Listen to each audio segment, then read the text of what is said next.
बारे में भी कहा था कि नहीं है, मैंने निकाल के दिखाया था आपको। ये है, ये है, नहीं है, है। नहीं आप है। बताएं, अगर ये निकल आए तो आप शिया मजहब छोड़ेंगे? बताएं।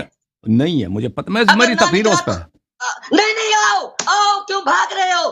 क्यों भाग रहे हो? आओ बताओ, अगर शेख सदूक ने ये न लिखा हो तो अगर ये लिखा हो तो तुम शिया मजहब छोड़ने का ऐलान करो। चलो बिस्मिल्लाह।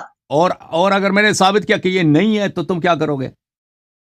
अगर मुझे मैंने तेरी दिखाऊं तो मैं मेरे अगर मेरे तेर, अगर मुझे अगर तेरी मैंने शर्त दिखाऊं मंजूर तो है। अगर देखो अगर आपकी किताब देखो, मुझे आपकी शर्त मंजूर है।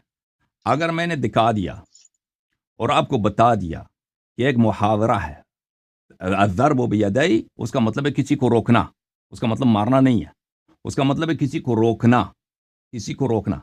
अगर मैंने ये साबित किया तो फिर तुम क्या करोगे? उस पर मेरी